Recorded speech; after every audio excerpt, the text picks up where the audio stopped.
and today we have come together again on an international talk on the topic Shanghai Cooperation Organization. We have our speaker for the day, Mr. Vikas Sheorain, and he will be talking and enlightening us towards the organization and its everything. Mr. Vikas Sheorain has done graduation in hotel management. He has done a job with Adani and MA in political science, also with PGDM and APJ School of Management. He's currently interning in AgProp from tomorrow. So let's welcome Mr. Vikas. And Mr. Vikas, is there something that I missed and you want to add on into your introduction? No, ma'am, you had already covered everything. So there is nothing left behind. Thank you so much, ma'am, for inviting me for this session. I'm honored to be a part of this session. Thank you so much, ma'am. Okay, so Mr. Vikas, I have already seen you that you are always updated on politic news and current affairs, as well as when you were preparing for many competitive exams. You have always been proven yourself in terms of knowledge and endeavors. So that is why we have invited you as a second speaker of international talks. And to take the session forward, let's start with what is Shanghai Cooperation Organization.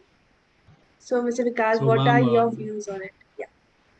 ma'am, Shanghai Cooperation Organization was a part of a body formed by 5 countries, mainly of Central Asian countries and China, including China and Russia. Okay. And in 2001. So later on, when this group formalized and their objectives came into being, like their objectives were to strong the neighborhood policies, to protect each other from having any sort of boundary issues with each other.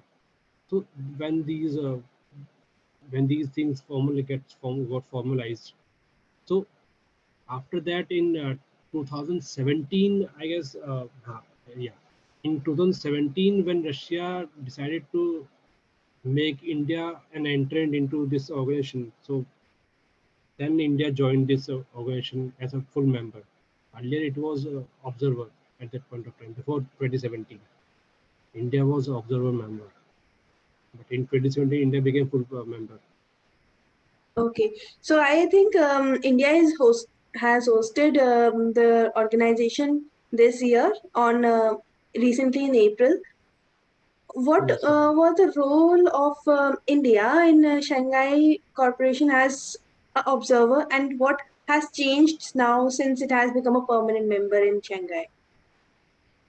ma'am, in observer, like many when a country is given a designation of an observer, what the observer country do is they just observe. They don't participate. They can't vote in any decision making system. But after when India became a full member of Shanghai Cooperation of India of organization corporation, uh, then India got a chance to vote, to bring some policies, to bring issues on the table with other members as well. So this was a major change which India has seen so far from being an observer to a full member country. And what had been India's role as the host of Shanghai this year? Ma'am, this year was obviously this year was a very special year for India, because India will be hosting many other events as well, like G20. Like India got this year listed as a international year for millets as well, and India is currently hosting the SCO. So India has played many role in taking care of boundary issues, in taking care of Afghanistan issue that circulated many times further in the Central Asian part, when America left the Afghanistan into doldrums. So India was the one who participated, who took initiative to take care of Afghanistan and its people coming from that country. So India played many roles militarily. There is a military exercise happens every year of SCO countries. So India used to take part in that, but due to some issues with a neighbor, so India sometimes decided not to take part and sometimes decided to take part with that body. So, like, there are many things that are happening, many wars that are happening in the world, Russia-Ukraine war, Taiwan war. So, how can India facilitate, or how can India be a leading power in these cases, in these wars? And what could have been the major issues that were addressed in the GCO during these difficult times? Ma'am, so the classic example which I would like to put forward was that Mexican president in last year in UN General Assembly proposed a proposal that India should there should be a committee formed of the members having Indian Prime Minister as a head of the committee, UN General Assembly Secretary Antonio Guterres and Pope Francis. So these three people will sit together and held talk to each other about what will be the future concerns about Russia-Ukraine war and how they can facilitate to end the war. And if I talk about India's own role in the Russia-Ukraine war, so it was a very flexible role of India because India chose to start a mission to bring back bring back Indians back to native country and used to facilitate Russia-Ukraine war with by talking to both the presidents of that country. So, and India provided food security as well to other countries where Russia or Ukraine used to sell their products, mainly corn or mainly wheat. Ukraine is used to call wheat ball of Europe, but due to war with Russia, they suffered many losses, and Russia never allowed to market their Ukraine's wheat into international market. So because of this issue, India got a window to move into South American countries where India can provide food security to those countries where Ukraine used to sell their wheat. Hmm. So India So, played a major, very vital yeah. role in facilitating all these issues. So, apart from facilitating the commodity market and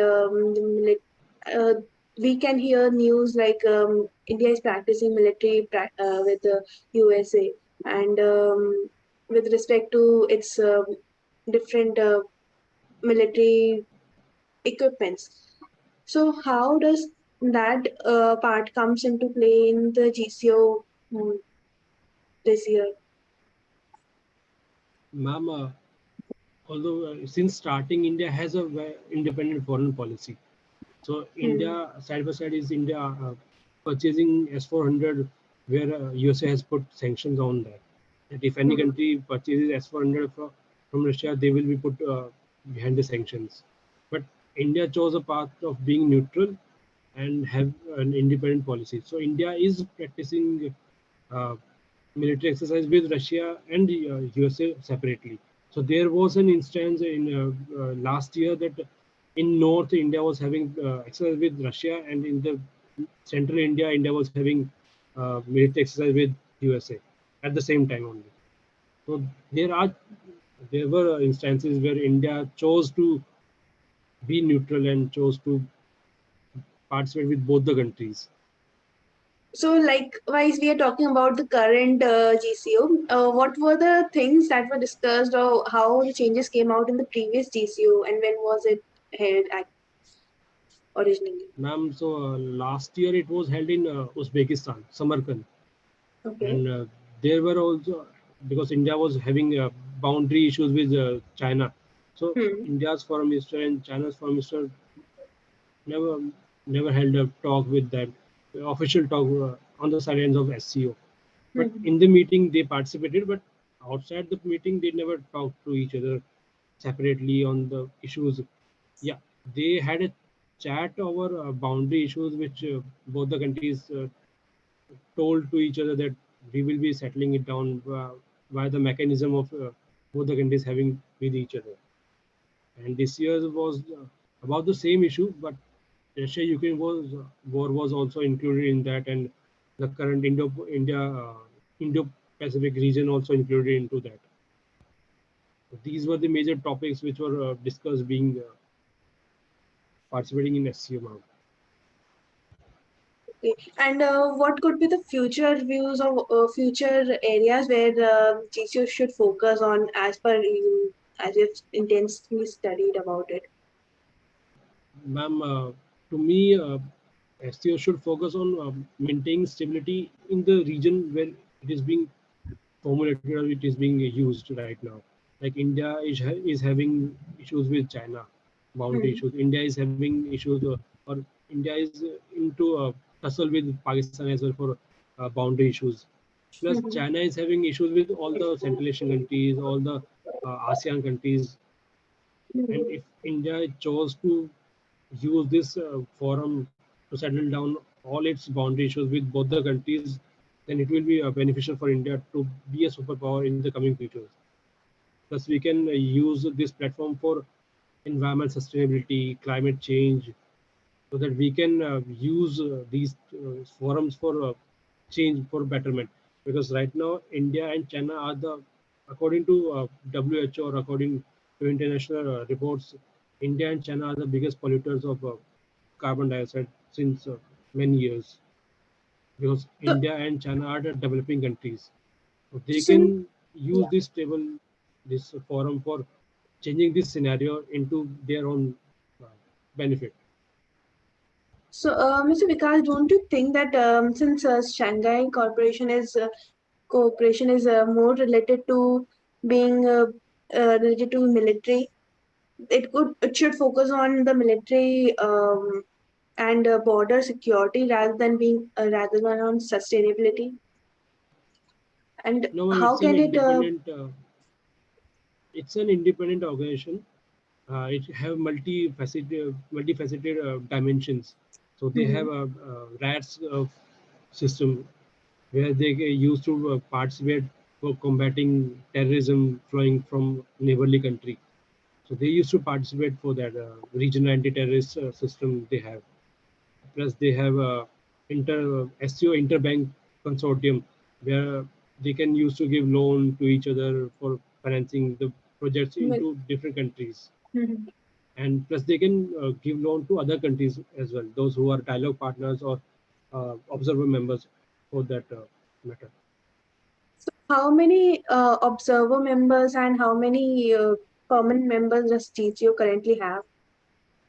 I'm in SCO currently having nine permanent members, six observer members, and four dialogue partners. Sorry, four observer members and six dialogue partners right now. And Iran has been given a permanent member stature, but it has not been officialized since. It has to be officialized in the coming future.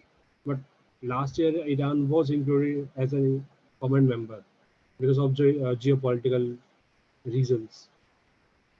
So could you shed some light on those issues as well? Ma'am, to SEO wants to counter USA's hegemony Mm. in the Middle Eastern region. Plus, they want to de-dollarize the whole petrodollar issues. So, China included Iran into this forum, and it is beneficial for India because India is also constructing Chabahar port, which can be used for north-south transport corridor, international north-south transport corridor, which starts from Russia's St. Petersburg and ends in Mumbai. So that can be used for that purpose also. So India was also on the same page because India is currently having its investment in Iran as well. Plus, India can use Iran for Afghanistan matter, and China want America to use Iran as a gateway to enter into Afghanistan, not Can Pakistan, not use Pakistan as a gateway, because it will create another military conflict between Afghanistan, Pakistan. And when Afghanistan and Pakistan conflict arises, then it will pour back or it will flush out to India as well in the future. So basically, GCO has been instrumental in terms of both, in terms of many areas. So Yes, how ma'am. can we expect that in the future that the GCO would be a better place or a better uh, table to discuss military issues, and how is it ensuring that future wars do not break out? Ma'am, so military conflict cannot be discussed on these tables because many countries are involved into it. So Hmm. that is the bilateral issue which every country wants to discuss between one on one. So if I talk about India China conflict, so it is a conflict, not a war. I may say that, but yeah, it's on the sidelines of the SCO. We can talk about that. Just like our current decision, or sorry, defense minister took the chance, took the opportunity to talk about the border issues with China. So China's stance is that you can leave the border issues behind, and we can talk about other matters first. Let it be at that place only. We can talk about other things like bringing in investment from China, allowing Chinese apps to function in India, and use India's data for a better purpose. And they can all also increase trade between India and China.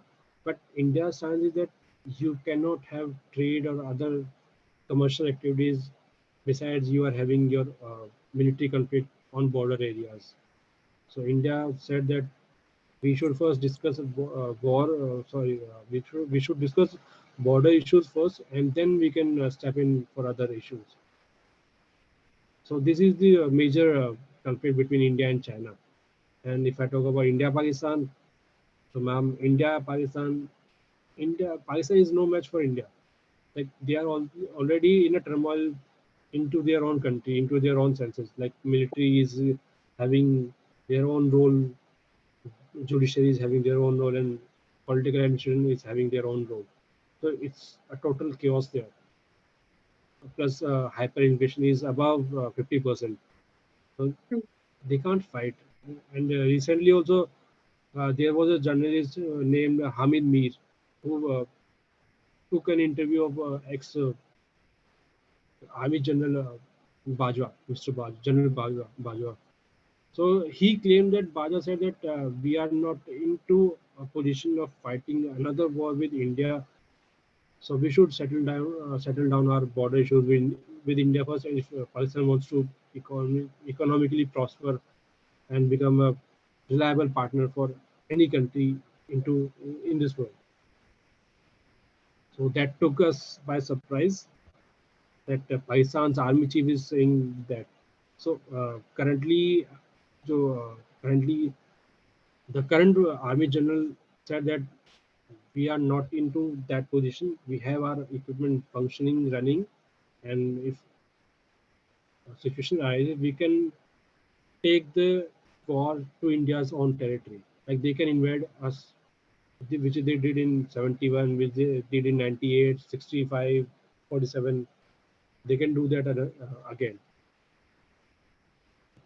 So very well, sir. I think Mr. Vikas, you have covered everything, and thank you for your time. And we will love to call you on other topics as well. Is there any final conclusionary word you have on GCO or India's role Ma'am, or any other thing? for me, India's role in the coming future will be increasing day by day because Russia is depending more on India rather than on China.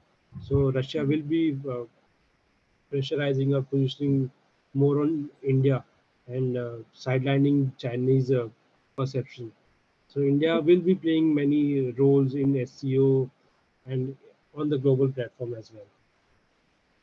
Apart from border issues or other issues, but India will be playing and facilitating many other issues like promoting education, promoting environment, promoting sports in SEO. So India has took part in many of these issues like promoting yoga, promoting Buddhism, which India can take place, which India can use this platform to pursue Buddhism. Because if I talk about China, China is semi-Buddhism. Tibet part of China is a part where Buddhism is practiced a lot, and some part of Mongolia as well. So India can use this part to promote Buddhism. That's all I want to conclude, ma'am, in the last. Thank you, Vikas. Thank you so much. Thank you so much, ma'am, for inviting me. Looking forward for another video on Definitely. another topic. Definitely. We'll Thank you call so you much, on a ma'am. geopolitical issue again, and we'll also try to call you on an exclusive talk. Thank you so much for taking some time out. Thank you.